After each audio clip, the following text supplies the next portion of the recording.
lugar, quero parabenizar a deputada Flávia Arruda e a deputada Sheridan, que trazem para nós algo muito importante, que é exatamente a possibilidade de nós reforçarmos nesse momento os recursos para uma atividade também fundamental e essencial, que é a assistência social.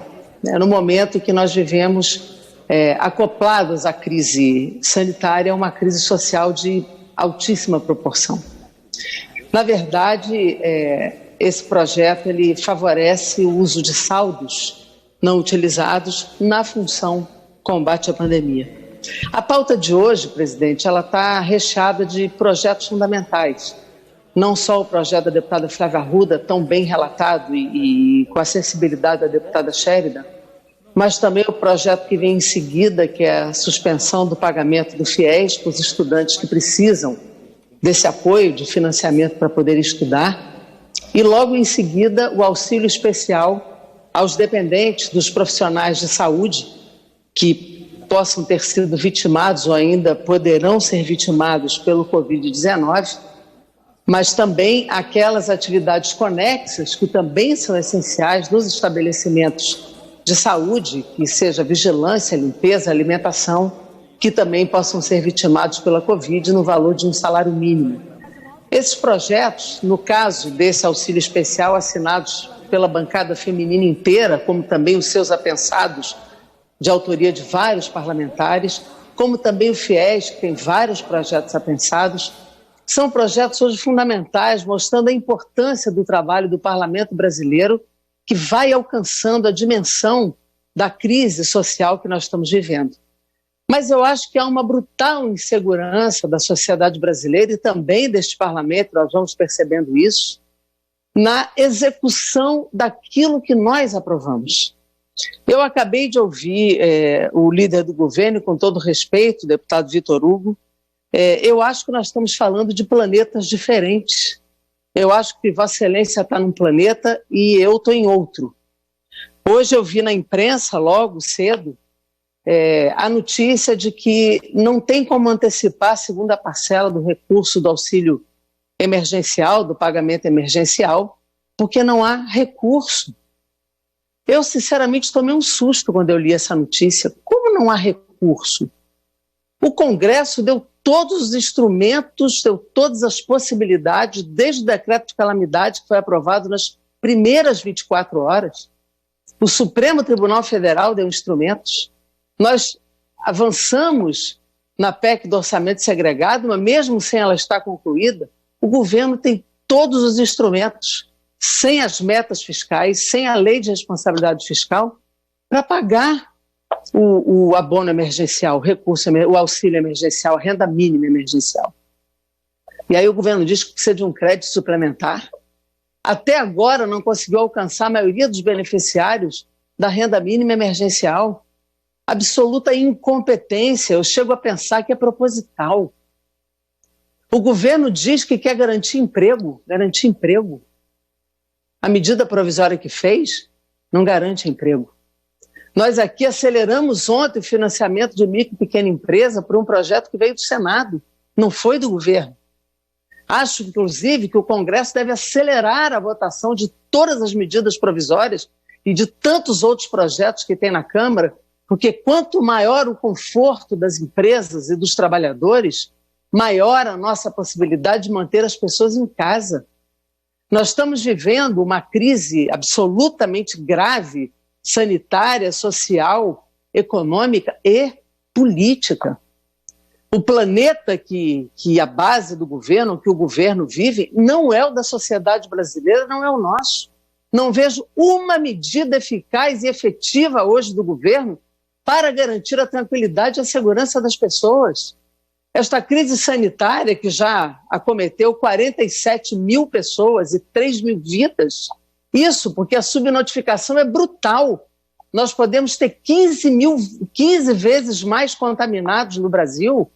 Nós temos aí 4 estágios: o contágio, o adoecimento, a possibilidade de impedir o agravamento e evitar a morte. Nós só temos segurança no primeiro estágio, que é evitar o contágio. E esse, inclusive, estamos sob risco, de uma brutal flexibilização do chamado isolamento, que eu chamo de distanciamento físico. O presidente da República provoca permanentemente a mudança de comportamento da sociedade, pressiona o setor produtivo porque não estabelece as medidas adequadas de proteção do emprego e de proteção das pessoas, provoca o comportamento da aglomeração, vai para dentro da aglomeração. Ele estimula a flexibilização pressionando governadores e prefeitos. Ele, na verdade, provoca o aumento do contágio, portanto, ele provoca o aumento do adoecimento e das mortes. Já há colapso do sistema de saúde de vários estados. No meu Rio de Janeiro, inclusive, já há possibilidade de colapso do sistema de saúde, apesar de nós termos o maior sistema de saúde do mundo. Já há colapso. O ministro da Saúde que entrou, que Vossa Excelência acabou de elogiar, até agora eu não sei a que veio. Não estou nem acusando, nem desmerecendo. Simplesmente não sei. Na primeira coletiva que deu ontem, não disse a que veio. Parece que nós estamos conhecendo a epidemia hoje, pelo que disse ontem na própria coletiva. Inclusive se dizendo alinhado com o presidente, colocando inclusive os planos de saída do isolamento e botou um general como segundo homem do ministério. Eu ainda não entendi exatamente por quê. Nós estamos vivendo uma pandemia cuja dimensão precisa ser auscultada a partir da ciência dos cientistas que, de forma emocionada, dedicada e comprometida, analisam o processo e fazem projeções que ainda nos dizem que nós não chegamos no pico da pandemia. A cloroquina, que Vossa Excelência acaba de elogiar, está sendo hoje colocada de lado por uma série de cientistas pelos efeitos colaterais e pela não eficácia. Como é que nós estamos ainda colocando isso como um grande protocolo? Nós ainda não temos tratamento confirmado cientificamente, nós não temos ainda a vacina. O que nós temos hoje, comprovado e por consenso, é exatamente ainda o isolamento. Não podemos flexibilizar isso neste momento, nós vamos colocar as pessoas em risco. Quem vai matar as pessoas é o presidente da República. Essas mortes, nós temos que responsabilizar o presidente da República e vocês não podem tirar essas mortes do colo dele. Ele está politizando o vírus, vocês estão ideologizando essa pandemia, nós estamos tentando ajudar o governo, a oposição tenta ajudar o governo, o Congresso tenta ajudar o governo e vocês não permitem. Nós precisamos compreender que a instabilidade política que se coloca hoje, toda hora tem um ministro dizendo que sai, que não sai. Hoje foi o ministro Moro, seja demitir o ministro da Saúde, daqui a pouco é outro ministro.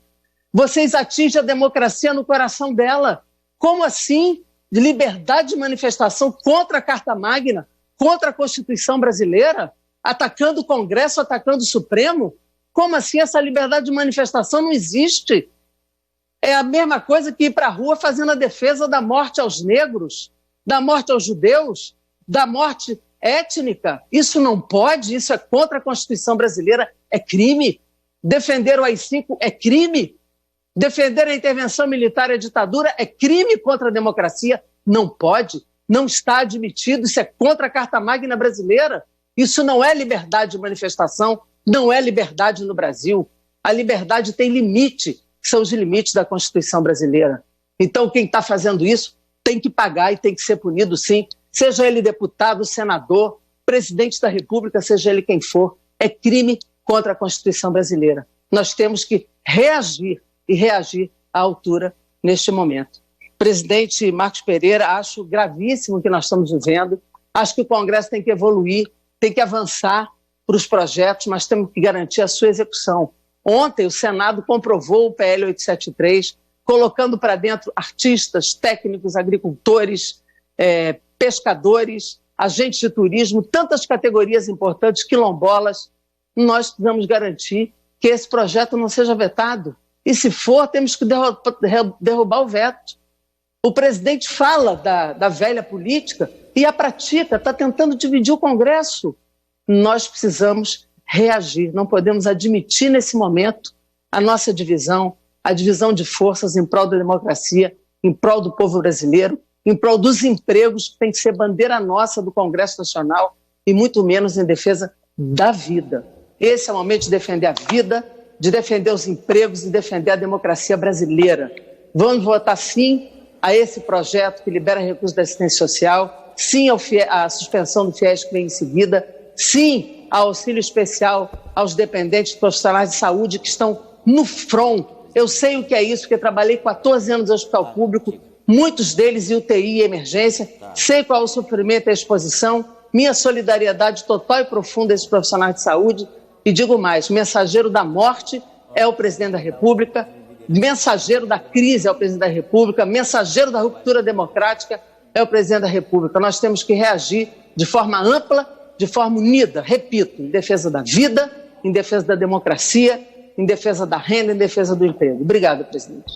Obrigado, deputado Jandira. Agora nós vamos retomar